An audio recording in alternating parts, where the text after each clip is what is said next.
The world remembers the smile. Powder blue, unwavering, held through the Blitz and through 50 years of widowhood, the smile of a queen mother who never once let the mask slip. But the woman who taught that smile was never photographed for the history books. She buried 4 of her 10 children. She lost a son in the mud of France and was given no grave to weep at. She kept the secrets of a castle that forbade its own children to speak. Her name was Cecilia, and in her quiet, ordered house, she raised the coldest, calmest woman the royal family would ever produce. This is the story of the mother behind the smile, and the price that smile was built to hide. If you love the stories the history books leave in the margins, the people who shaped the famous and were forgotten themselves, then subscribe and stay with this one to the end. Chapter 1. The Parson's Daughter with a Duke's Blood. She was born in a fashionable London street with the blood of a prime minister in her veins and no fortune to match it. The date was the 11th of September, 1862. The place was 50 Eaton Place in Belgravia, one of those tall, cream-fronted houses in the grandest quarter of Victorian London, where the addresses were expensive and the appearances mattered more than the bank accounts behind them. The child was a girl, and they named her Cecilia Nina Cavendish Bentinck. She was the eldest daughter of a clergyman, the Reverend Charles Cavendish Bentinck, and his wife Louisa. And the name she carried was heavier than anything her father owned. For that surname, Cavendish Bentinck, ran straight back into one of the great political dynasties of Britain. Her father was a grandson of William Cavendish Bentinck, the 3rd Duke of Portland, a man who had twice served as Prime Minister of Great Britain. Somewhere behind the modest parsonage life of a Victorian vicar stood dukes and cabinets and the corridors of national power. But the blood had thinned as it travelled. Cecilia belonged to the clerical branch, the branch that inherited the name and the connections and the manners, and almost none of the money. She grew up knowing exactly who her people were, and knowing, too, that knowing was not the same as having. The woman who would one day raise a queen was born into a gap, the gap between grand blood and small means, the gap between the face a family shows the world and the accounts it keeps behind closed doors. A girl raised in that gap learns young how to carry herself as though the fortune were still there. She learns that dignity is something you perform, and that the performance is a kind of armour. Cecilia learned it well. She was, by every account that survives, an accomplished and composed young woman. She played the piano beautifully, with the trained hands of a true musician. She could sew and embroider with real skill. She had the ease of someone raised among cultivated people, the quiet confidence of good blood, and a warmth that drew people toward her. She was warm and open. That matters, because the story that follows will harden her, and it is important to see her first as she began, a bright, musical, gregarious girl with a talent for making a room feel welcome. And then, at 18, she married. The wedding took place on the 16th of July, 1881, at St. Peter's Church in Petersham, in Surrey. She was 18 years old. Her husband was Claude George Bowes-Lyon, a young man known then by the courtesy title of Lord Glamis. He was the heir to an ancient Scottish earldom, the earldom of Strathmore and Kinghorn, a title that reached back through centuries of Scottish history. He was steady, private, devoted, and when his father died, in 1904, Claude would become the 14th Earl of Strathmore, and Cecilia would become his countess. For a parson's daughter with a duke's name and no dukedom's money, that marriage changed everything. It meant a castle. It meant land in 2 countries. It meant a place near the very top of the aristocratic world she had watched from the edge of. A girl who had grown up performing a grandeur her family could not quite afford was about to inherit the real thing in cold Scottish stone. But the earldom she married into came with more than acres and turrets. It came with a silence, for the family of Bowes-Lyon were the keepers of one of the strangest and most persistent secrets in Britain, a secret sealed, the stories said, behind the walls of their own home, and the 18-year-old bride, who walked into that family in the summer of 1881, was walking into a house that had already learned, over generations, exactly how to keep a thing hidden and never speak its name. Her mother was Louisa, a woman of no great fortune, and the household Cecilia grew up in was genteel rather than rich, a clergyman's family living among people far grander than themselves. That, too, shaped her. She learned the manners of the drawing rooms she was not quite rich enough to own. She learned to sit straight, to speak softly, to keep her wants to herself, to make a little go a long way, and to let no one see the effort of it. These are the small disciplines of a proud family with thin means, and they harden into character. By the time she was grown, Cecilia had the bearing of a duchess and the practical thrift of a parson's daughter, and she carried both without apparent strain. It was exactly the training a great house would one day need in its mistress, though no one arranging her marriage could have known how heavily that house would come to lean on her. She did not yet know how much that skill would come to define her. She did not yet know how many times she would need it. She only knew that she was young and married well, and that a castle in the valley of Strathmore was now, somehow, home. Chapter 2. The castle that kept its dead. The family she married into owned one of the oldest castles in Britain, and a silence that ran through it like cold air. Glamis Castle stands in the wide green valley of Strathmore, in Angus, in eastern Scotland. It is something stranger and older than pretty. From a distance it rises out of its parkland like a thing dreamed rather than built, a great mass of pinkish-grey stone bristling with turrets and cone-capped towers and crow-stepped gables, its skyline a forest of chimneys and spires. Much of that dramatic silhouette dates from a remodelling in the 1600s, but the heart of the place is far older, a medieval tower house whose walls in places are thick enough to hide a room inside them. The Lyon family had held Glamis since the 14th century. It is one of the oldest continuously inhabited castles in the whole of the country, and it was haunted, they said, by more than its many ghosts. It was haunted by a secret. The household Cecilia married into had been keeping something hidden for a very long time and had built its whole idea of itself around not speaking of it.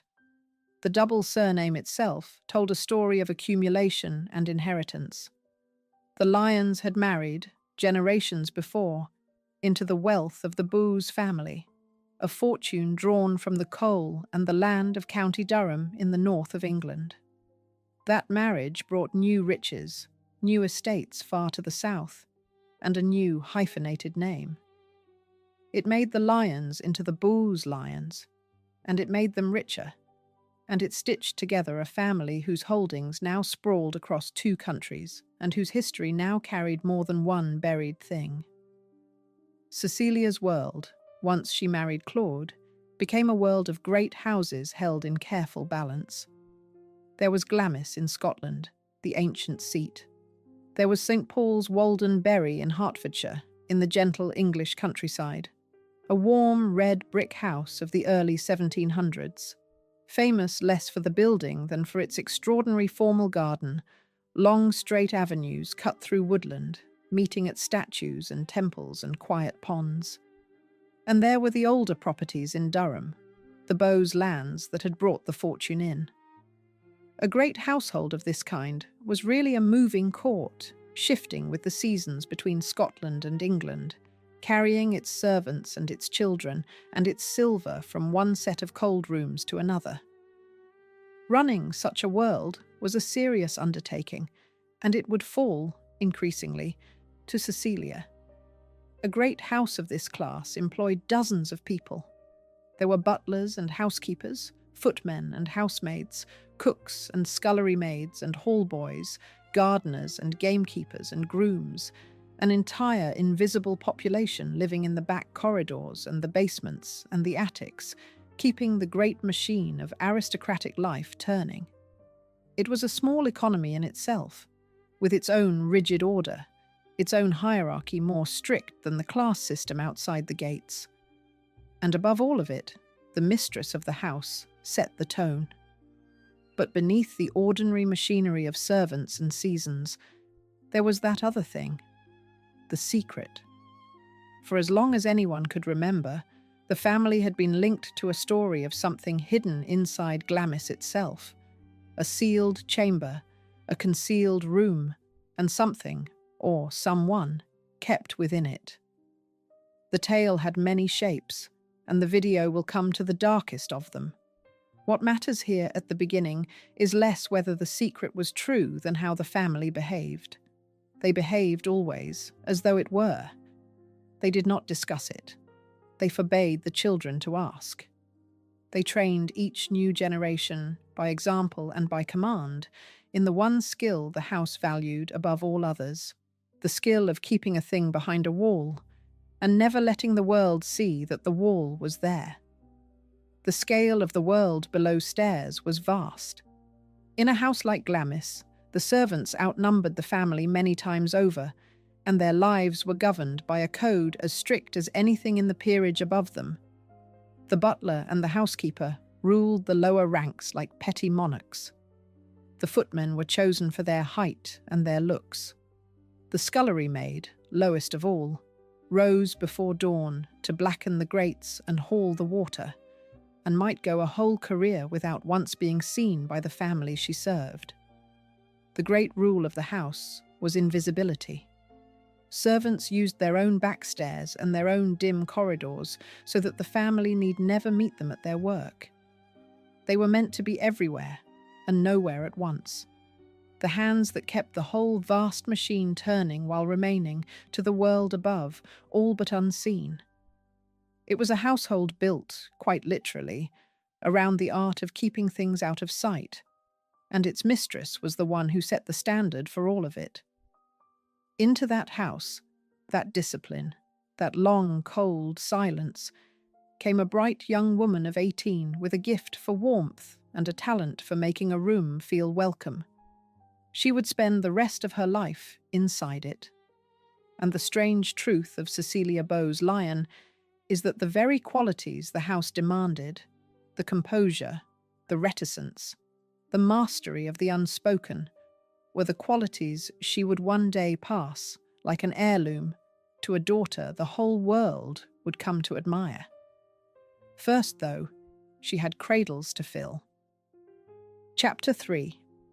10 Cradles and 1 Quiet Rule. In 20 years, she filled the nurseries 10 times over and buried the first child before the story truly began.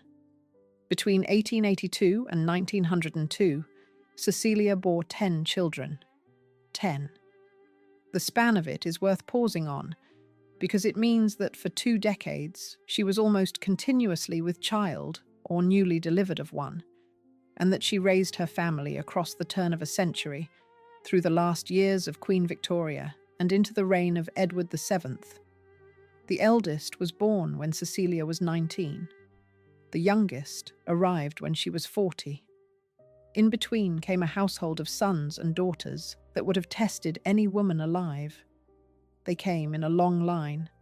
Violet Hyacinth first, in 1882, then Mary, then Patrick, the heir, then John, whom the family called Jock, then Alexander, called Alec, then Fergus, born in 1889, a name to remember, then Rose, then Michael, called Mickey, then, in 1900, a daughter named Elizabeth Angela Marguerite, and last of all, in 1902, a boy named David. Those final 2, Elizabeth and David, arrived long after the others. There was a gap of years between them and their older brothers and sisters, wide enough that the pair grew up almost as a separate little family within the larger one, inseparable companions in a house full of grown and half-grown siblings. Their mother and the household called them fondly the two Benjamins, the babies of the family, and the name stuck. Elizabeth, the ninth of Cecilia's 10, was the child who would one day be crowned Queen Consort of the United Kingdom and who would live to the age of 101 as Queen Elizabeth, the Queen Mother. But in the first years of the new century, she was simply the small, watchful, self-possessed daughter of a busy countess, growing up between a Scottish castle and a Hertfordshire garden. The home Cecilia made for these children was, by every surviving account, a warm one. This is the part of the story that surprises people, who expect an aristocratic Victorian mother to be a distant figure glimpsed at bedtime. Cecilia was the opposite. She created an informal, close, affectionate household, especially at St. Paul's Walden Bury, where the children ran more or less free through the woodland gardens, climbing and hiding and playing among the statues and the long green avenues. She taught the little ones herself in their earliest years, their first reading and writing learned at her side. She did not greatly prize formal schooling, and her daughter Elizabeth would later remember an education that placed less weight on lessons than on character. What Cecilia gave her children instead was time, warmth, music, and faith. For she was, above all, deeply religious. Her faith ran through the ordinary hours of the day, never worn for show. She led her children in Bible reading as a matter of daily routine, and she raised them to believe that duty, service, and self-command were the bones of a good life. She played the piano for them. She embroidered while they gathered near. She kept a house that felt, to the children inside it, less like a grand institution and more like a home. Years later, the warmth of those early years would shine in Elizabeth's own memory as a kind of lost paradise, ponies and gardens, and a loving mother at the centre of everything. And yet, threaded through all that warmth, there was the rule, the quiet rule of the house. Certain things were not spoken of. Grief was not to be paraded. Pain was to be carried, not displayed. Whatever the family suffered, it suffered behind its own walls, with a composed face turned to the world. The children absorbed this the way children absorb everything, without being taught it directly, simply by watching how their mother held herself when something went wrong. Because something had already gone wrong, right at the start. The eldest child, Violet Hyacinth, the firstborn, did not live to grow up. She died in 1893 of diphtheria at the age of 11, in an age before the vaccines and the antibiotics that would later make such a death rare. Cecilia had begun her long career of motherhood by burying her first child, and she met it, as she would meet every loss that followed, with private endurance and a face kept calm for the sake of the living children who still needed her. There is a detail in how she raised them that tells you everything about her values. She pushed her children hard at their character rather than their books. Kindness, courage, good manners, faith, and above all self-command, the ability to master one's own feelings and present a steady face to the world. These were the lessons that mattered in Cecilia's nursery. Elizabeth would carry that priority into her own long life, valuing warmth and duty over cleverness, and it came straight from her mother. In an age when aristocratic children were often handed wholesale to nurses and governesses and seen by their parents for an hour at bedtime, Cecilia kept her young ones close, taught them herself, prayed with them, made music for them, and built around them a warmth that her daughter would remember all her days as the happiest thing she ever knew. It was real, that warmth. But it sat, always, on a foundation of iron. The house at its height, in those Edwardian summers before the war, looked like a portrait of secure aristocratic happiness. 10 children, or the 9 who lived, 2 beautiful homes, a garden full of running feet, a mother who played and prayed and embroidered and held it all together. It was the sunlit before. And like every sunlit before in this channel's stories, it existed only to make the darkness that followed land all the harder. Chapter 4. The room no living soul could enter. Somewhere behind the walls of Glamis, the family believed, a secret was kept that no child was allowed to name. The legend is one of the most famous in Britain, and it goes by a blunt and terrible name, the Monster of Glamis. The story, told and retold across the 1800s and into the early 1900s, held that somewhere in the vast old castle there was a hidden chamber, a room without a known door, and that within it lived, or had lived, a creature. Descriptions varied with the teller, each more grotesque than the last. A figure with a great barrel chest, hair like a doormat, a head that seemed to run straight into the shoulders, and tiny, useless limbs. It was said to be a Bowes-Lyon, a true heir, born so deformed that the family could neither let him inherit nor let the world know he existed. So they walled him away, the story went, and told the world he had died. The tale attached itself to a real record. In the family's history, a child of an earlier Lord Glamis was entered as having been born and died on the same day, the 21st of October, 1821. Whether that child truly died, or whether he lived on in secret, was the exact hinge on which the whole legend turned. Believers said the poor creature had lived for decades behind the stone. Skeptics said he had simply died, as the record plainly stated, and that the rest was invention. But here the story becomes something stranger than a ghost tale, because the family's own behaviour seemed, to many observers, to confirm that something real was being hidden. The secret, it was said, was passed down. Each heir to the earldom was told the truth on his 21st birthday, and never after seemed quite the same man.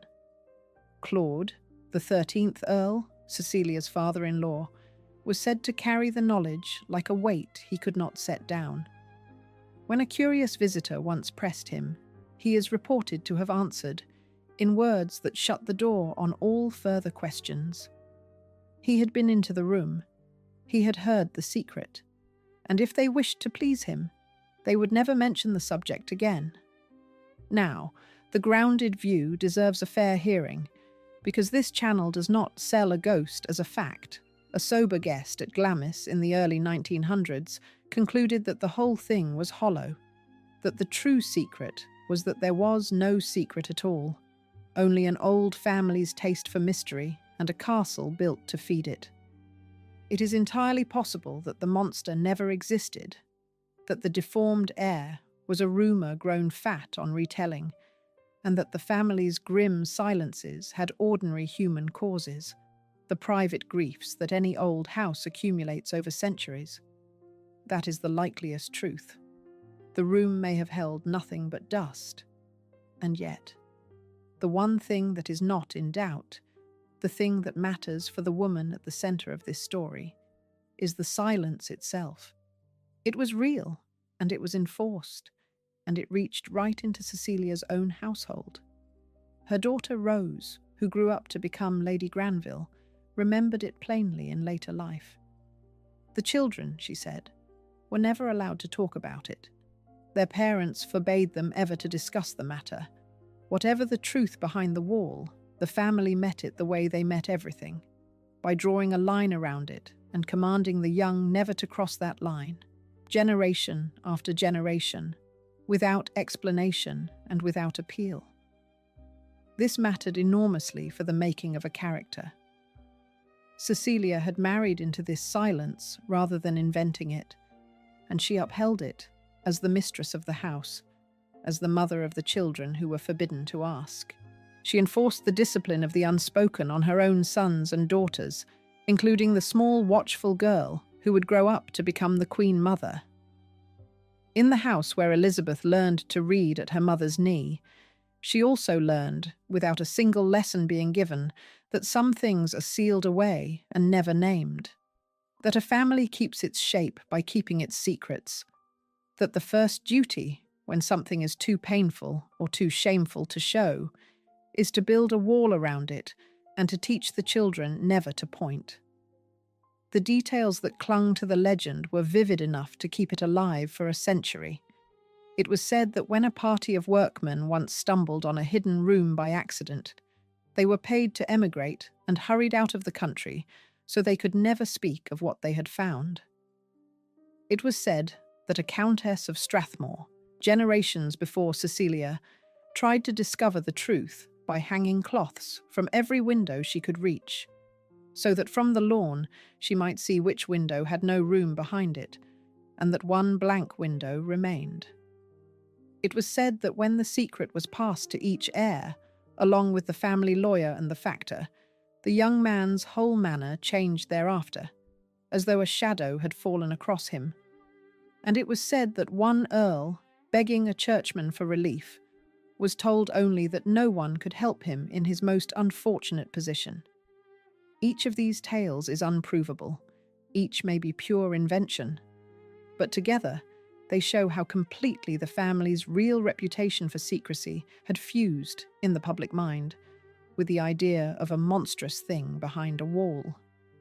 The Monster of Glamis may well be a fable, but the wall was real, and the training was real, and the child who absorbed that training would one day be admired across the world for a composure so complete that no one could ever quite see behind it.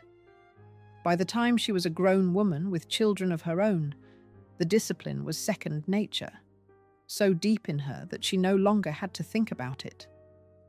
The castle taught its children to hide the truth long before life gave Cecilia truths that truly needed hiding. Those truths were coming. Chapter 5. The First Small Coffin. Long before the war took her sons, diphtheria took her eldest daughter, a girl of 11, in a single cruel week. Violet Hyacinth Bowes-Lyon was the firstborn, the child who made Cecilia a mother in 1882, when Cecilia herself was still barely out of girlhood. For 11 years, Violet was the eldest of the growing brood, the one the others looked up to, the first face in the long line of children. And then, in 1893, she was gone. Diphtheria was one of the great terrors of the Victorian nursery. It came on like a cold and then turned savage, a bacterial infection that bred a thick grey membrane across the throat until the child could scarcely breathe, choking slowly while the family stood by, helpless. In an age before the vaccine that would later tame it, before the antitoxin was widely available, before the antibiotics that lay decades in the future, there was often nothing to be done but watch and pray. For a mother as devout as Cecilia, the praying would have been constant. It did not save her daughter. To lose a child was not, in the 1890s, the rare catastrophe it is today. The Victorian world was soaked in the deaths of the young. Infant and child mortality touched nearly every family, rich and poor alike, and the great houses were not spared by their wealth. Medicine could buy comfort, but not, in a case like this, a cure. Cecilia belonged to a generation of mothers who expected, statistically, to bury at least one of the children they bore. Knowing that a grief is common does not make it light. It only means the world offers you less room to break under it, because everyone around you is carrying the same kind of weight. And so Violet's death set the pattern that would define Cecilia's whole life as a mother. The pattern was this: loss met with composure, grief carried in private, a face kept steady for the sake of the children who remained, the younger ones who were watching, who needed their mother to hold the world together even as a piece of it fell away. There was no language, in that family and that class and that age, for public mourning of the raw and open kind. There was only endurance and faith and the quiet closing of a door. It is tempting, looking back, to read this as coldness. It was the very opposite, a love so determined to protect the living that it swallowed its own pain rather than frighten them with it. Cecilia grieved. Of course she grieved, but she grieved the way her house had taught her to grieve, behind the wall, without display, in a silence that looked from the outside like strength and felt from the inside like something closer to drowning. The younger children absorbed the lesson. This is how their mother met death. With a straight back and a calm voice and a private sorrow they were never quite allowed to see. Elizabeth was not yet born when Violet died, arriving 7 years later, but she would grow up in the emotional architecture that Violet's death had helped to build, in a household where the mistress of the house had already proven that she could lose a child and keep standing. There is a photograph that does not exist, a whole album of them, really. The photographs of Cecilia weeping. No one took them, because Cecilia would not have allowed the moment to be seen. Decades later, when the world's press begged her for a picture during a royal crisis, she would wave them off with a line that has survived precisely because it captured her whole character in a breath. She would not, she said, waste a photograph on herself. The woman who said that had been perfecting the art of not being seen since she was a young mother, standing over a small coffin in 1893. Learning that in her family, the deepest things are the ones you never let the camera find. The Victorians, for all their reticence, had built an entire culture around death, and Cecilia lived inside it. Mourning had rules as strict as any dance. Widows wore black for years, then grey, then muted colours, each stage marked and observed. Hair from the dead was woven into jewellery and worn against the skin. Photographs were taken of the dead laid out as if sleeping, the only image many families would ever have of a lost child. Grief, in that world, was ritualised rather than hidden, dressed in its proper clothes and given its proper season. But Cecilia's family took the reticence further than the fashion required. In the Bowes-Lyon house, the deepest grief went past the black crepe and the mourning brooches, into silence, into the closed door, into the composed face that gave nothing away. Even by the standards of a death-haunted age, this was a family that kept its sorrow unusually well hidden. And Violet's death would not stand alone for long as the family's private wound. It was the first, the smallest coffin. The 11-year-old girl carried off in a week by a disease that would one day be beaten by a simple injection. It taught Cecilia, at the very start of her motherhood, the lesson she would spend the rest of her life proving she had learned. That a mother can lose a child and still rise the next morning, still order the household, still smile for the ones who remain. That the world does not stop, and so neither can she. It is a terrible thing to be good at. Cecilia was very good at it, and she would have decades yet in which to practice, for the losses of her life were far from over. Each one would find her a little more skilled at hiding it, and a little more worn down by the hiding, until the practice of concealment was simply the shape of who she was.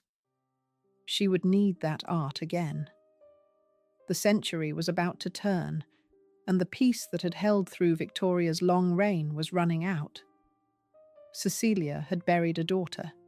She did not yet know that she would bury sons. Chapter 6. The garden she could command. When she could control nothing else, she built a garden with walls and ordered every hedge and bed within it.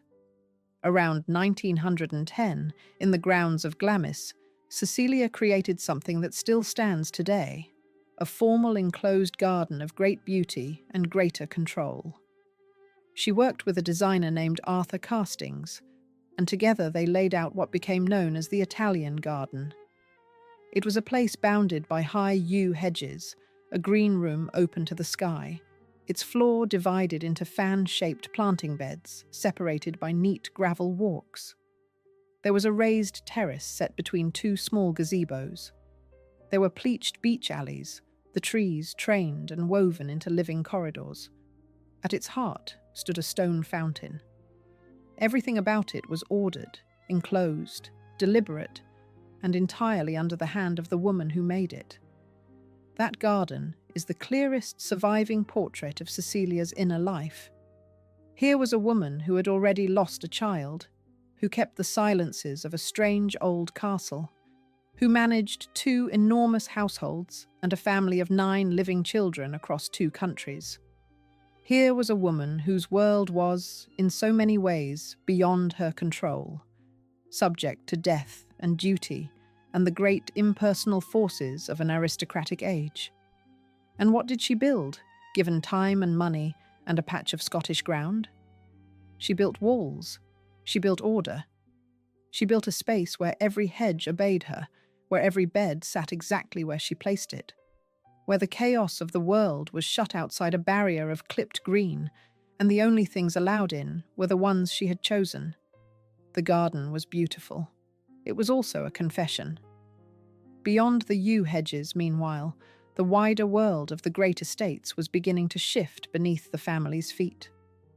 The wealth that held up a life like Cecilia's was landed wealth, drawn from farm rents and the mineral rights of the old Bowes holdings in Durham. And that kind of wealth had entered a long, slow crisis. The agricultural depression that had settled over British farming from the 1870s onward had eaten steadily into the rent rolls that funded the aristocracy. Cheap grain poured in from across the world, farm incomes fell, and the great landowners found the ground of their fortunes softening year by year. The state was closing in too. In 1894, the government had introduced death duties, a tax levied on estates when they passed from one generation to the next, a tax that would in time break many great families outright. For each death now carried a bill as well as a grief. And in 1909, a politician named David Lloyd George brought forward what became known as the People's Budget, a set of taxes aimed squarely at land and high incomes. The landed classes understood it correctly as a declaration of war on their whole way of life. The money that built the Italian garden, that paid the footmen and the gardeners, that heated the vast cold rooms of Glamis, was money under siege. Cecilia met all of this the way she met everything, with quiet competence. She was, in the language of her time, a careful manager, running her estates with a practical hand, keeping the great machine turning even as its fuel grew scarce. She was an accomplished hostess, certainly, but she was far more than that. She was the woman who held 2 households together while the economic weather turned against her class, embroidering in the evenings, playing her piano, reading her Bible with her children, and quietly commanding the one small kingdom that would always obey her, the garden inside the yew. The garden itself was more ambitious than a few beds and a fountain. The enclosure ran to some 2 acres of ground, its floor laid out in 12 fan-shaped beds, arranged with mathematical care. The whole thing framed by yew hedges grown high enough to shut out the world beyond. Nearby lay a Dutch-style parterre, its pattern drawn from the old garden at Edzell Castle, another piece of Scotland's past, folded into Cecilia's design. She worked at it with the designer Arthur Castings across the years around 1910, and the result was a private paradise of order, a place where a woman burdened with 2 great houses and a family of 9 could walk between walls of green and feel, for an hour, that something in her world sat exactly where she had put it. The numbers behind such a life were formidable, and so were the numbers now ranged against it. A great estate of this class might carry dozens of indoor servants and as many again outdoors, gardeners and grooms and gamekeepers and farmhands, each on wages that were small by any modern measure, but vast in the aggregate, all of it drawn from farm rents that were falling year by year. The death duties brought in during 1894 could take a heavy bite from an estate at every succession, and the People's Budget of 1909 layered new taxes on land and high income on top. Cheap grain from across the oceans had been driving British farm prices down for a generation. Put together, it meant that the money holding up the yew hedges and the 12 fan-shaped beds, the footmen and the fires and the whole ordered world, was money that grew tighter with every passing year. There is a kind of person who, faced with a world they cannot master, masters the corner of it they can reach. Cecilia was that kind of person. And the discipline that made her garden so perfect, so enclosed, so controlled, was the same discipline she carried in her heart.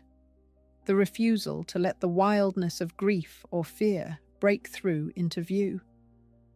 She was building walls in the soil because she had spent her whole life building them in herself. She would need every wall she had. Beyond the hedges, beyond the failing farms and the grasping taxes, a far greater darkness was gathering over Europe. Her sons were growing into men, and the world was sliding, year by year, toward a war that would take them. Chapter 7. The Sons Who Marched Away. She had already buried one grown son to illness when the guns of August called the rest of them to France. The first of the blows fell before the war, and it fell on a son grown almost to manhood. In 1911, Alexander Bowes-Lyon, the boy the family called Alec, died at the age of 24. The cause was an illness described as a tumour of the brain, a diagnosis that in that era was very nearly a sentence, with little that medicine could do but ease the end. Alec was the fifth of Cecilia's children, a young man with his whole life supposedly ahead of him, and he was taken by something no wall could keep out and no discipline could master. So Cecilia, by 1911, had now buried 2 of her 10 children, Violet, as a girl of 11, to diphtheria, Alec, as a young man of 24, to a growth in the brain. 2 coffins, 18 years apart, and between and around them, the ordinary business of raising the living, the seasons at Glamis and St. Paul's Waldenbury, the garden, the piano, the daily prayers. She had learned by now how to fold a loss into the fabric of a life and keep the fabric whole. She had learned it so thoroughly that the world outside the family barely knew what she carried. But the loss of Alec was a private grief, a family sorrow of the kind that any household of the age might suffer. What came next was something else. What came next swept up a whole generation, and it came with a suddenness that left the whole of Europe reeling.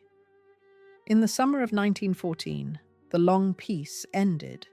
The assassination of an archduke in a far-off Balkan city set off a chain of alliances and mobilizations that dragged the great powers into war within weeks. By the beginning of August, Britain was at war with Germany, and across the country, in the great houses and the small ones alike, the young men began to go. For a family like the Bowes-Lyons, the call was answered without question. Duty was the very marrow of their creed, and military service in wartime was duty in its purest form. Cecilia's sons were of exactly the age the army needed. They held the rank and the bearing and the sense of obligation that sent the sons of the aristocracy to the front in their thousands, to lead men over the top, to walk first into the fire. It was considered an honour. It was also, though few would say it aloud in those first patriotic months, very close to a death sentence for a whole class of young officers. Among them was Fergus. Born in 1889, the sixth of Cecilia's children. Fergus was in the prime of his young manhood when the war began. He took a commission as an officer in the Black Watch, one of the great Highland regiments of the British Army, a regiment with deep roots in the very country where Glamis stood. He would rise to the rank of captain. And in the first weeks of the war, in September 1914, he did something that speaks of a young man reaching for life even as the world tilted toward death. He married. His bride was Lady Christian Nora Dawson-Damer, and the wedding came just as the guns were beginning to sound across the Channel. It was a marriage made in the shadow of mobilization, one of countless such unions struck in the autumn of 1914, when young men in uniform married their sweethearts in haste before the troop ships took them away. For a brief season, Fergus was a husband. Soon, he would learn he was to be a father. There is a bitter statistic behind those first patriotic months, and Cecilia's family would prove it true. The young officers of the aristocracy, the very men raised to lead, died at a higher rate than the ranks they led. They went first, over the top. They carried the walking sticks and the visible badges of command that told every enemy marksman exactly whom to aim at. A generation of the great houses was cut down in the fields of France and Flanders, and afterward there was scarcely a grand family in the land without a name carved on a memorial and a bedroom kept as it had been left. Cecilia had 4 surviving sons of fighting age or near it: Patrick the heir, Jock, Fergus, and young Michael, with David still a boy. The arithmetic of the war fell on households exactly like hers, and she must have known it, even as she kept her face calm and sent her sons away with a blessing. For the moment, though, there was the strange, ordinary business of a family at war. Letters to write and receive, parcels to send to the front, socks and tobacco and tinned things. News read in the papers and dreaded in the post. And underneath it all, the endless waiting, the listening for the sound of a messenger on the drive, the particular terror of the telegram that every mother in Britain now carried with her through the day. Cecilia had learned, across a lifetime, to keep her fear where no one could see it. Now she practiced that art on a scale she had never imagined, hour after hour, month after month, with the lives of her sons the stake. It was a waiting that had no end in sight and no relief in it, only the daily choice to keep standing and keep the household running while her heart went out across the Channel with her boys. Cecilia, at Glamis, watched her sons put on uniform. She had already given 2 children to the grave. Now she gave the rest of them, in a sense, to the war, releasing them into a danger she could not follow and could not shield them from.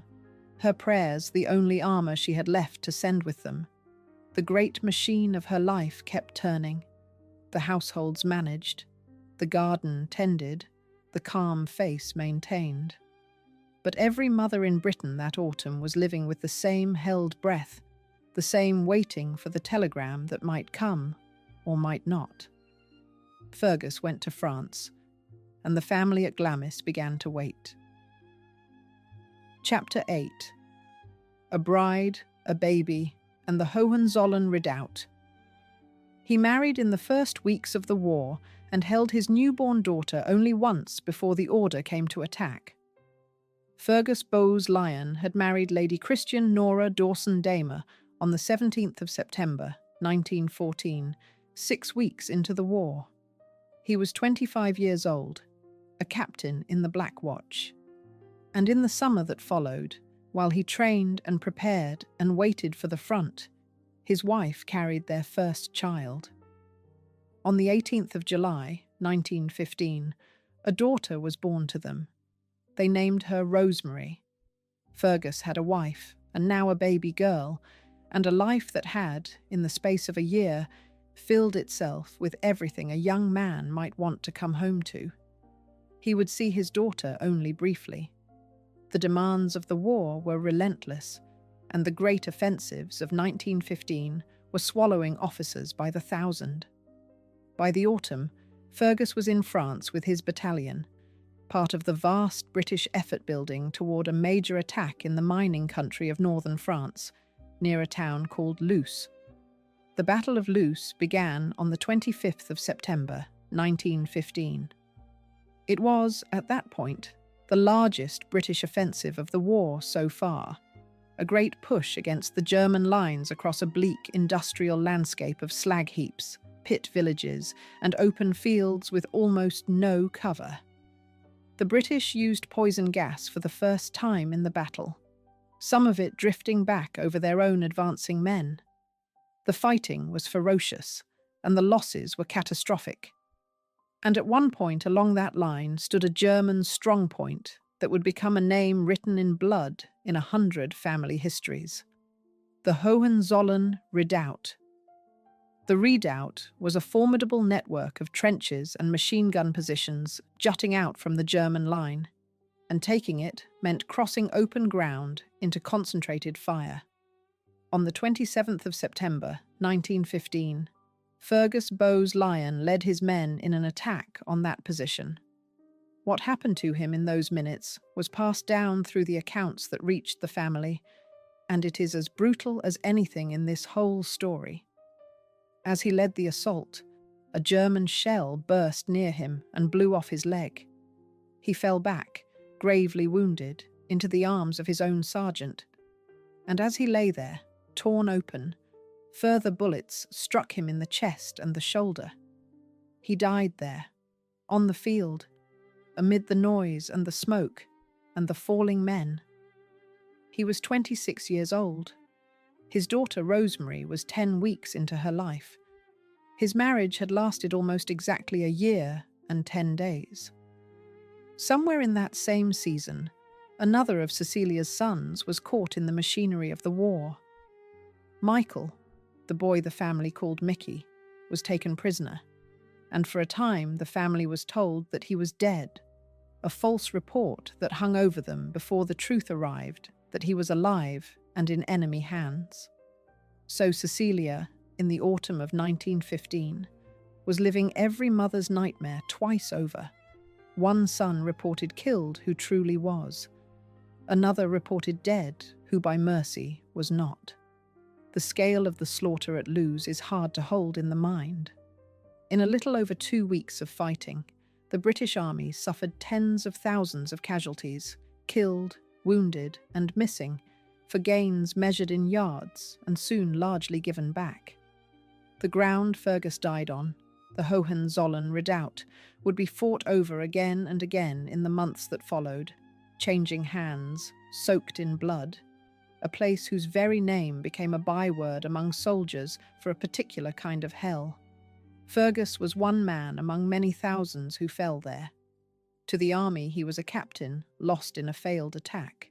To one woman at Glamis, he was the 6th child she had carried, the boy born in 1889, the young husband and brand new father who had held his daughter once and gone back to the guns. And the timing of it carried a private cruelty. Rosemary, his daughter, was 10 weeks old when her father died. She would grow up with no memory of him at all, only the photographs and the stories. One of the countless children of that war who knew their fathers as names on a wall and faces in a frame. Fergus had reached, in the last year of his life, for everything a man might want: a wife, a child, a future. He was allowed to touch all of it and keep none of it. He had been a husband for a year and 10 days, and a father for barely 2 months. And now he was a name that a telegram would soon carry north to a castle in Scotland, where his mother was waiting. The news of Fergus reached Glamis, as such news always reached the great houses, by telegram. A few printed words, carrying the end of a world. There is no photograph of the moment it arrived. There is no record of Cecilia crying out. There is only the aftermath, and the aftermath tells the story more eloquently than any scene could. For the woman who received that telegram would never fully be the same woman again. The composure she had built across a lifetime, The walls she had raised in her heart and in her garden met, in that hour, the one blow she could not absorb without being changed by it. She had buried a daughter and a son already. Now the war had taken a third child, the young captain of the Black Watch, and it had taken him far away in a manner too terrible to picture and too final to undo. And it had taken him cruelly in a way that denied her even the one thing a grieving mother might cling to: a place to lay him, a grave to visit, a stone to stand before, a quiet corner of ground where a mother might kneel and say a prayer and feel, however faintly, that her son was somewhere she could reach. All of that was taken from her along with his life. That final cruelty is the subject of what comes next, and it is the heart of everything. Chapter 9. The mother who was given no grave. They buried him in a quarry in France, and then the war swallowed the place, and his mother had nowhere to go. When Fergus fell at the Hohenzollern Redoubt, his body was recovered and buried, as so many were, in a hasty grave near the fighting, in a quarry near the village of Vermelles. It was the best that could be done in the chaos of a great battle, a marked spot in torn ground, a record made in haste. But the war did not stand still around that grave. The fighting rolled back and forth across that country for 3 more years, shells reworking the earth, landmarks vanishing, the careful records of burial parties lost in the churn of a front that would not hold still. By the time the guns fell silent in 1918, the exact location of Fergus Bowes-Lyon's grave could no longer be found. And so the young captain joined the vast company of the missing. His name was carved, along with more than 20,000 others who had no known resting place, on the Loos Memorial, one of the great stone monuments raised after the war to the men whose bodies the war had unmade or misplaced. For his mother, this was a particular and lasting torture. She knew more or less where he had died. She knew he had been buried, but she could not go to him. There was no grave in a quiet churchyard, no green mound at Glamis, no stone she could touch. There was only a name among thousands on a wall in France, and the wide, anonymous ground where he had fallen. Here, the truth of this story must be told exactly, because it is more haunting than any legend. The title of this account speaks of a mother who buried her son, and in the deepest sense she did. She gave him life and gave him up to death. But she was never allowed to bury him with her own hands in her own soil. She was denied even that. Fergus lay lost in France for the better part of a century. It was not until August 2012, 97 years after he was killed, that his commemoration was finally moved to Quarry Cemetery at Auchy-les-Mines, under a headstone bearing the quiet, honest words, "Buried near this spot." Cecilia never saw it. She had been dead for 74 years by the time her son was given a marked place at last. What does a woman do with a grief that has nowhere to go? Cecilia did what she had always done, but this time it was not enough to keep her upright. The accounts are consistent, and they are stark. The loss of Fergus broke something in her. She was, as one record puts it, severely affected by his death. She withdrew from public life. She became, in the language of the day, an invalid, retreating into illness and seclusion. The vibrant matriarch of the Edwardian summers dimming into a grieving woman who could no longer carry the world on her back. The withdrawal was not brief. It lasted, in effect, for years, a long grey passage in which the light seemed to have gone out of her. The first duty was never to let it show. She had lived by that rule since she was a young mother over a small coffin. But grief of this kind does not obey rules. It shows in the withdrawal, in the illness, in the years lost to the shadow. Cecilia kept her tears well away from the cameras, as she always would. Yet her body and her spirit registered the blow in the only language left to them, and the woman who came out the other side of it was quieter, frailer, marked in a way that even her formidable discipline could not disguise. That loss without a grave denied her the oldest comfort grief has, the ritual of the graveside. For a devout Victorian mother, the grave was where grief went to rest. It was the place you visited, the stone you tended, the flowers you laid, the spot where you could kneel and speak to the child who was gone. Cecilia had done exactly that for Violet and for Alec, children laid in known ground she could return to. Fergus offered her none of it. There was only a name cut into the Loos memorial among more than 20,000 others, a great wall of the missing standing in a foreign country she could not easily reach, commemorating men whose bodies the war had lost. She could not tend a wall of 20,000 names. She could not kneel at a battlefield churned by 3 more years of shelling. Her grief had been given nowhere to go, and so it stayed inside her, with no ritual to release it, and no stone to hold it. Her withdrawal from the world after Fergus stretched on for years, an era rather than a season. For years, the tireless matriarch was diminished, ill, secluded, the light gone dim in her. It would take something extraordinary to draw her back, and that something lay years in the future, in a daughter's unlikely happiness. In the meantime, the woman who had held 2 great houses together, who had raised 9 living children and buried 3, who had commanded servants and gardens and the whole ordered pageant of aristocratic life, sat in the shadow of a loss she could not lay down, in a house that had always taught her to carry such things in silence. There is a terrible symmetry in it. The family that had built its identity on hiding things behind walls now had a grief that could not be hidden and could not be reached. The son was sealed away in the lost ground of a French battlefield rather than a chamber at Glamis, as unreachable as any monster of legend. And his mother, who had spent a lifetime keeping her sorrows out of sight, now carried one so large that it changed the shape of her, visibly, for all her long-practiced composure.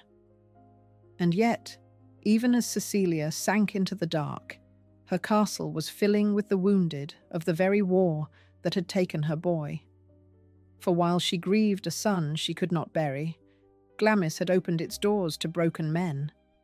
And in those rooms, a young girl was learning the family art, learning to hold a steady face and a warm word over a well of feeling, in the very place where her mother's heart had broken. Chapter 10. The Great Hall became a hospital. While she grieved a son she could not bury, wounded men filled her castle, and her youngest daughter learned to smile for them. From the earliest days of the war, Glamis Castle had been given over to a new purpose. Like many great houses across Britain, it was turned into a convalescent hospital, a place where soldiers wounded at the front could be sent to recover away from the fighting. The ancient halls that had hosted centuries of Lyon family life now filled with iron beds and bandaged men, the wounded of a modern industrial war lying beneath medieval stone. It was part of the same instinct that ran through Cecilia's whole life, the conviction that privilege carried duty, that a great house owed something to the country that sustained it. She opened her home to the war's broken, and she took an active part in the running of it, until her own health and grief forced her back. Into that strange wartime household stepped Elizabeth, the 9th child, the small, watchful girl of the 2 Benjamins, now a teenager growing up fast in a castle turned to healing. She was too young to nurse in any formal sense, but she did something that mattered just as much. She kept the men company. She sat with them and talked. She ran their errands, fetched their tobacco, helped them write letters home to wives and mothers who were waiting, as her own mother had waited, for news. She played games with them. She brought warmth and brightness into rooms full of pain. and she did it with a natural ease and a composure well beyond her years, charming the recovering soldiers so completely that many of them remembered the girl of Glamis for the rest of their lives. What that meant, and where she learned it, goes to the heart of this story. Elizabeth was performing, in that castle, the exact combination of qualities that would one day make her beloved as queen and queen mother. Warmth on the surface, steadiness underneath. A bright face turned towards suffering. A calm and cheerful manner held steady over whatever she truly felt. She was learning it in real time, in the hardest possible classroom, while her brother lay dead in France and her mother sank into grief upstairs. The war hospital at Glamis was the forge, and the steel that came out of it was the composure the world would later worship. The danger reached well beyond the front. On the 16th of September, 1916, a serious fire broke out at Glamis, high in the castle, threatening the whole ancient structure and the wounded men within it. It was the young Elizabeth who helped raise the alarm and organize the response, directing the rescue of the castle's treasures, helping to marshal the effort to fight the blaze and save the building. A teenage girl, calm in a crisis, taking charge while the great house burned. It is an image that tells you everything about who she was becoming, and about the mother and the household that had shaped her. The hospital at Glamis ran, in one form or another, across the whole span of the war and beyond, and hundreds of soldiers passed through its wards in those years, sent north to the quiet of Angus to mend before the army claimed them again or released them home. For a girl in her middle teens, it was an extraordinary education in human suffering and human resilience, and Elizabeth met it with a poise that astonished the men she tended. Decades later, some of those soldiers still spoke of the young daughter of the house who had sat by their beds, written their letters, learned their names, and made a cold castle feel for a little while, like somewhere they were cared for. Her younger brother David was often at her side, the pair of them, the two Benjamins, moving through the wards together. The fire of that September in 1916 might have destroyed everything. It broke out high in the castle and took hold in the ancient timbers, and for a time the whole building, the wounded men within it, and the treasures of centuries were all at risk. The response was frantic. Water was hauled, the fire brigade summoned from miles off, the castle's contents dragged clear, and through it the teenage Elizabeth kept her head, helping to direct the rescue while the smoke rolled through the halls. The castle survived. So did the men. And the girl who had stood calm amid the flames had shown once more the quality her mother had bred into her, the ability to be steady precisely when everything around her was not. It was the same steadiness her mother had shown over 3 coffins, now appearing, fully formed, in a daughter not yet grown. There is a hard beauty in the picture of Glamis in those war years. Outside, the world was tearing itself apart, and the family's own losses were mounting. Fergus gone, Michael a prisoner, Cecilia in the grip of her grief. Inside, the castle had become a place of mending, its rooms full of men being slowly made whole, its youngest daughter moving among them with a smile that hid a breaking heart. Duty performed over private pain, a composed face kept for the sake of others. The family creed made flesh in a girl not yet grown. Cecilia, even in her illness and withdrawal, presided over this in spirit. It was her house, her values, her lifelong example that had opened those doors and set that tone. Elizabeth was doing, in the war hospital, exactly what she had watched her mother do over every coffin and every crisis, holding the line, keeping the warmth, refusing to let the world see the wound. The daughter was becoming the mother. The inheritance was passing in the harder currency of character, not in jewels or in land. The war would end. The wounded would leave. The beds would be carried out, and the ancient halls returned to their old use. But something had been made permanent in those years. A young woman had been tempered, and the qualities forged in that castle full of broken men would one day steady a throne and a nation through a war even greater than the one that had made them. Chapter 11. Steel. Learned in a room full of wounded men. The composure the world would later worship was not born in a palace, but in a cold castle full of broken soldiers.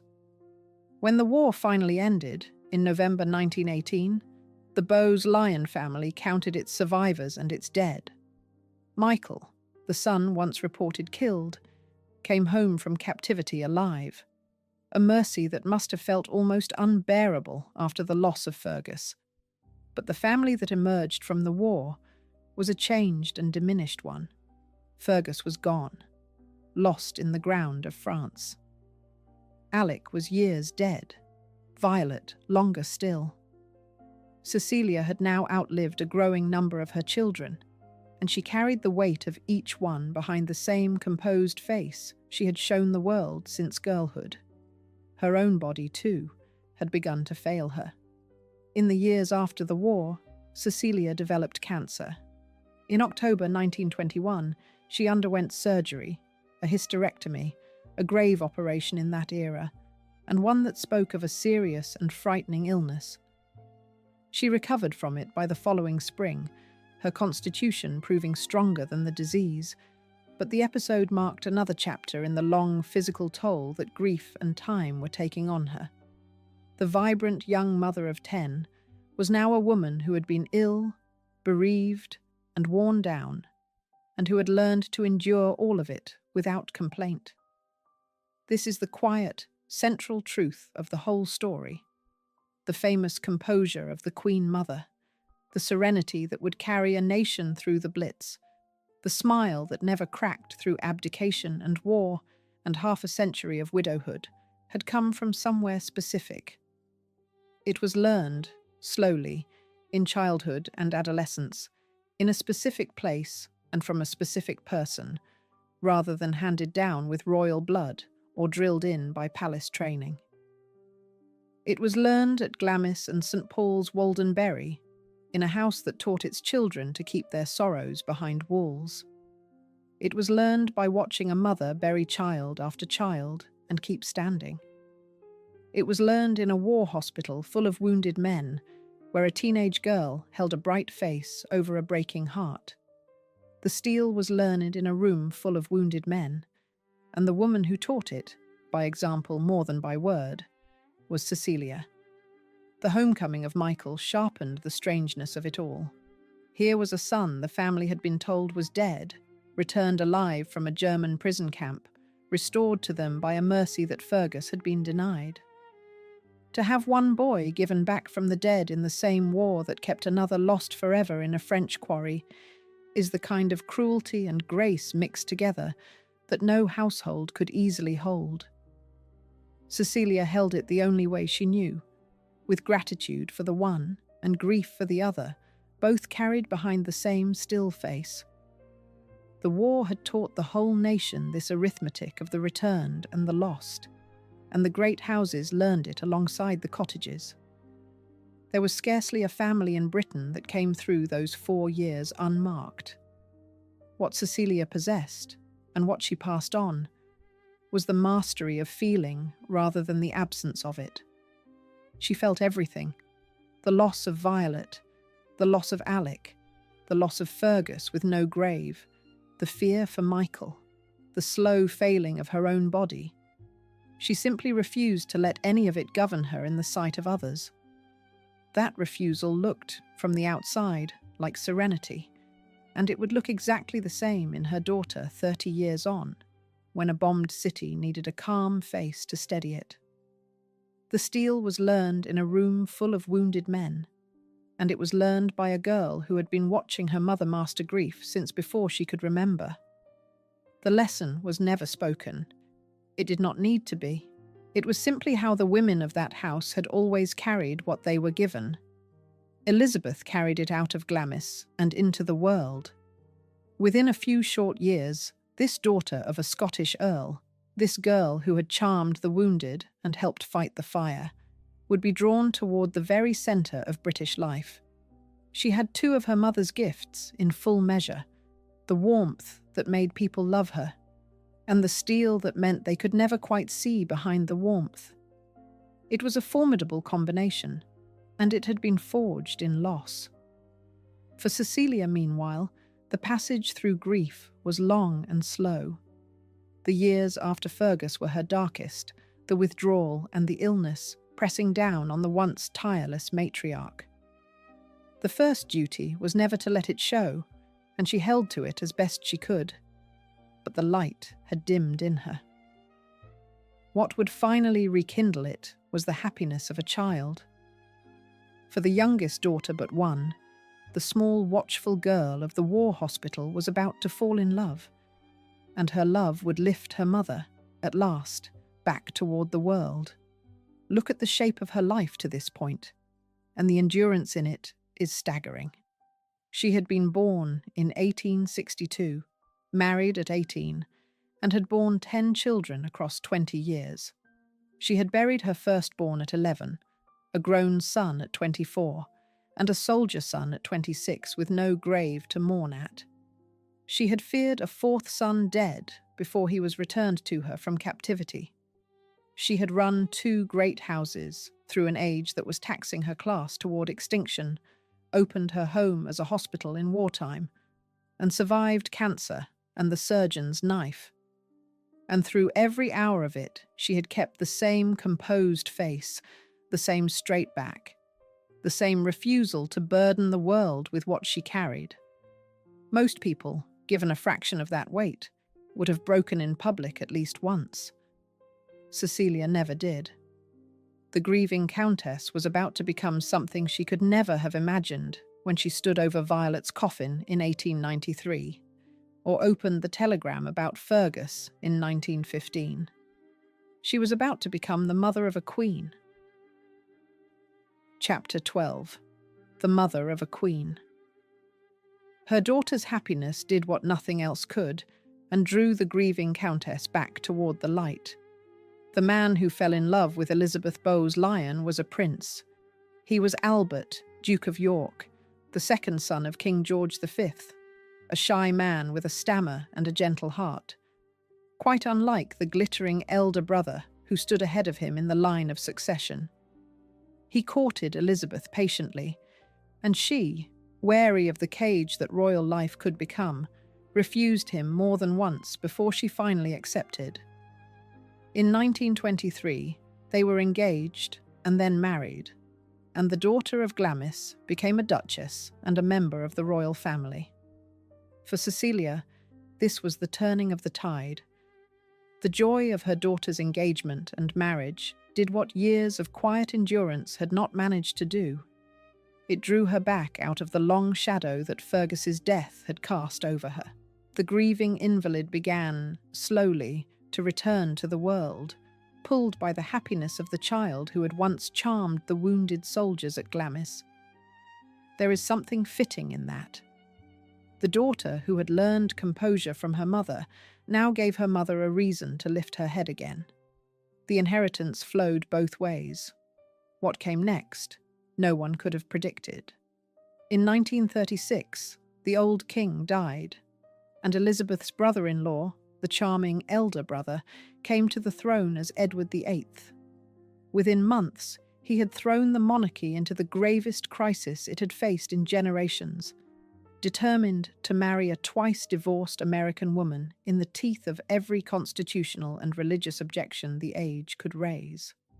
Before the year was out, he had abdicated, given up the crown, and walked away. And the shy second son, Elizabeth's husband, the gentle Duke of York with the stammer, was suddenly King George VI. Elizabeth, the girl from Glamis, was queen. It was during that storm of 1936, with the press of the world clamouring around the family, that Cecilia gave the world the line that captures her whole character in a single breath.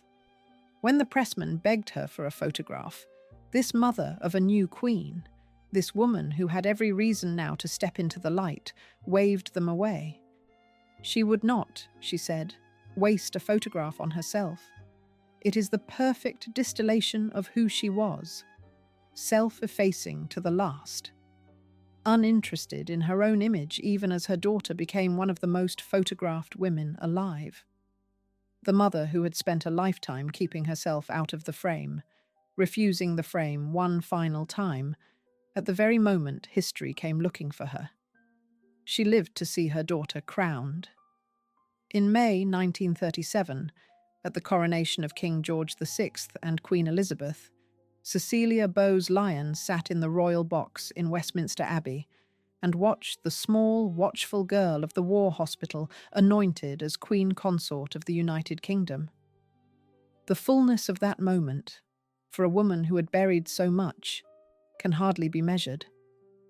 The parson's daughter with the duke's blood and no fortune, who had married into a castle at 18, who had lost 4 of her 10 children, who had grieved a son with no grave for years in the dark, now sat among the highest in the land and watched her own child crowned. The private woman, at the summit of the public world, still refusing to be the centre of it. The courtship that led to that crown had been anything but certain. Albert, the Duke of York, had fallen for Elizabeth and asked for her hand more than once before she agreed. She hesitated, and her hesitation was wise, for she saw clearly the gilded cage that royal life could be, the loss of privacy, the endless duty, the surrender of the ordinary happiness she had known in a Scottish castle and a Hertfordshire garden. When at last she accepted him in 1923 and married him in Westminster Abbey, she did so with open eyes, choosing a life of service over a life of ease. It was, in its way, the most Bowes-Lyon decision she could have made, duty embraced with a steady heart, and it drew her mother back toward the light more surely than any medicine. No one in that abbey in 1923 could have guessed where the marriage would lead. Elizabeth had married the second son, the spare, the shy one, who would surely never reign. For 13 years the family lived that comfortable assumption, and then the elder brother's love for a divorced American swept it away in a single winter. The abdication of 1936 was a wound to the monarchy and a summons to Elizabeth's gentle husband, who took up a crown he had never wanted and never expected. Cecilia watched her daughter carried, almost overnight, from the edge of royal life to its very centre. From a duchess few outside Britain could have named to the queen of a great empire. She did not have long left. In April 1938, at the wedding of a granddaughter, Cecilia suffered a heart attack. She rallied, but her strength was failing. On the 23rd of June, 1938, at the age of 75, Cecilia Nina Bowes-Lyon, Countess of Strathmore and Kinghorn, died in London. She had outlived 4 of her 10 children. She was buried on the 27th of June at Glamis, in the family plot beside the ancient castle that had been her home and her burden for 57 years. She did not live to see the war that would come the following year, nor the widowhood and the Blitz that would make her daughter a legend. She died, as she had lived, without spectacle, a private woman laid quietly to rest in Scottish ground. But the story did not end with her. For the family's oldest habit, the burying of painful truth, had one more chapter to write. And this one would stay hidden for almost 50 years after Cecilia was laid in the earth at Glamis. Chapter 13. The secret that outlived her. 3 years after they laid her in the ground at Glamis, 2 of her granddaughters vanished into an asylum and were written down as dead. Among Cecilia's grandchildren were 2 girls, the daughters of her son John, the boy the family had called Jock. Their names were Nerissa and Catherine Bowes-Lyon. Nerissa had been born in 1919, Catherine in 1926. They were the nieces of the new queen, first cousins to the two little princesses, Elizabeth and Margaret, who would grow up in the glare of royal life. And both girls had been born with severe learning disabilities. Neither would ever learn to speak. In 1941, 3 years after Cecilia's death and 2 years into the Second World War, the two sisters were placed together in the Royal Earlswood Hospital, an institution for people with mental disabilities in Surrey. They were not the only members of the extended family sent there. 3 of their cousins, daughters of an aunt on their mother's side from a family named Fane, were residents of the same institution. 5 women of one connected family, hidden away together in a single asylum, out of sight of a world that would one day count some of their relatives among the most famous people on earth. And then came the detail that turns a sad story into a haunting one. In the pages of Burke's Peerage, the great published register of the British aristocracy, the record that families used to announce themselves to history, the two sisters were entered as dead. Nerissa was given a false date of death, recorded as having died in 1940, when in truth she was alive. Catherine, too, was listed as deceased while she still lived and breathed in Earlswood. They were alive and simply erased, written out of the living record of the family, marked as gone while they sat, year after year, in an institution a short train ride from London. It would be wrong, and this account will not do it, to lay this at Cecilia's door. She was dead before her granddaughters were ever placed in Earlswood. She did not sign the committal, did not falsify the entries, did not make the choices that hid them. The timing is clear, and it must be stated clearly. This happened after her, but it did not happen apart from her. For what the story of Nerissa and Catherine reveals is the same instinct, grown to its coldest and most extreme form, that had run through the family for generations, the instinct Cecilia had lived by and upheld and passed down. The instinct to take the painful, the inconvenient, the shameful by the standards of the age, and to place it behind a wall, and to tell the world it was not there. The Monster of Glamis, whatever the truth of it, was the same instinct in legend. Nerissa and Catherine were the same instinct in fact. Picture the two lives running side by side. In one, Elizabeth Bowes-Lyon becomes queen, mother of the future Queen Elizabeth II, the most photographed woman of her age, adored across the world.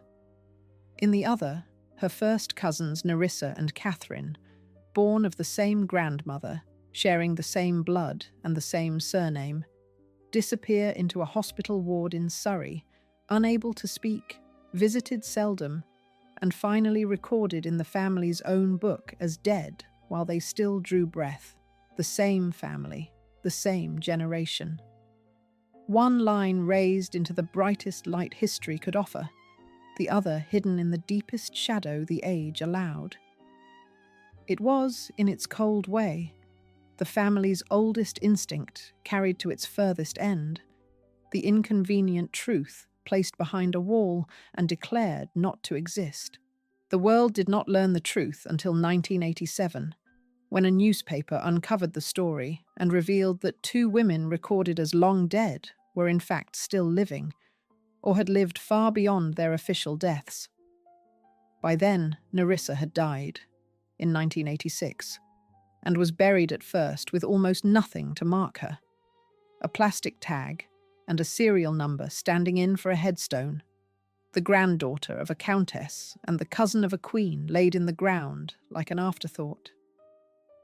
Catherine lived on. She did not die until 2014, at the age of 87, having spent the better part of a century in the shadows. It is the darkest inheritance in this whole story, and it is the one that gives the video its hardest truth. The composure the world adored in the Queen Mother and the concealment the family practiced on its own vulnerable daughters were one thing, seen from 2 sides. A family that trains itself never to let the pain show is a family that has also trained itself to hide whatever cannot be shown. The smile that never cracked, and the record that erased two living women grew from the same root, the same lifelong lesson, taught in the same cold and beautiful house, which returns us, at the last, to the woman who taught it, and to the smile she made. Chapter 14. What the powder blue smile was made of. The world adored a smile that never wavered, and never asked what it had cost to build one that strong. For half a century after Cecilia's death, the world watched her daughter and marvelled.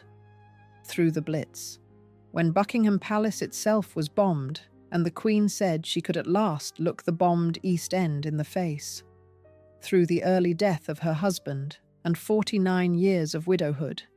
Through a great old age lived out in the public eye, always waving, always warm, always composed. The powder blue coats and the unfailing smile becoming one of the most familiar images of the 20th century.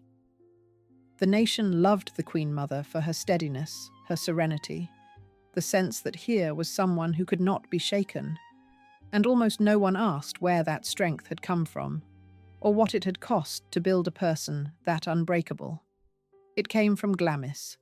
It came from a garden with high walls, from a house that kept its secrets, from a mother who buried her children one by one, and never once let the world see her weep. The serenity the nation leaned on in its darkest hour was forged in one family's long private darkness. Every quality that made the Queen Mother a rock had been shaped, decades earlier, by Cecilia, in the hard school of loss and duty and silence. The daughter inherited the warmth. She inherited the steel. And she inherited the deeper thing beneath them both, the lifelong lesson that the first duty is never to let it show. There is a grave in France that took 97 years to be marked, and a mother who never got to stand before it. There is a garden at Glamis, still enclosed by its yew hedges, where a woman once ordered the one small kingdom the world allowed her to command. There are two women written down as dead who were not dead, and a legend of a sealed room that may never have held anything at all. And there is a smile, powder blue and unwavering, that carried a nation through its worst years. Pull on any one of these threads, and it leads back to the same quiet, unbending woman, the parson's daughter with the Duke's blood, who married a castle at 18 and spent the rest of her life learning to carry the unbearable with a steady face. She asked for so little of history. She would not even waste a photograph on herself, and history, obliging her, very nearly forgot her, remembering the daughter and losing the mother, keeping the smile and forgetting the hand that shaped it. That is the quiet injustice this account has tried to set right. Behind the most beloved public face of the age stood a private woman who paid, in grief and secrecy, for every ounce of the strength the world admired in her child. Whether that inheritance was a gift or a wound is the question the story leaves open. The composure carried a queen and steadied a kingdom, and that is no small thing. But the same discipline that mastered grief also mastered truth, and buried living women in the pages of a book, and forbade the children to speak. Steel and secrecy were the same inheritance, and Cecilia handed down both together, because in her family they had never been separate. The world got the smile. The family paid for it, quietly, across 3 generations, in a beautiful cold house that had always known how to keep a thing behind a wall. Both halves of her must be held at once, because she contained both, and so did the daughter she made. The warmth was real. Cecilia loved her children fiercely, made her home a place of music and faith and welcome, and gave her youngest daughter a childhood so happy that the memory of it warmed a whole long life. That warmth passed into Elizabeth, and out through her into a nation, in 1,000 kind words and steady smiles across a century. But the discipline was real too, and it had a colder edge. The same house that taught its children to comfort a wounded soldier taught them to seal a room and never speak of it, to record a living woman as dead, to carry every private agony behind a face that never moved. Cecilia made no choice between these things. She handed them down together, because to her they had always been a single lesson. Endure, serve, and whatever it costs you, never let it show. Cecilia Bowes-Lyon lies at Glamis now, beside the castle that made her and broke her and outlived her. She would not have wanted a fuss. She would not have wanted the photograph. But the smile the whole world remembers was hers before it was ever her daughter's, made in the long, hard years when no one was watching. And it is time, at last, that someone said her name. If this is the kind of history you want more of, subscribe and stay a while. And I want to hear from you on this one. Do you think the Queen Mother's strength was the greatest gift her mother ever gave her, or the heaviest thing she ever carried? Tell me below, and where in the world you are watching from.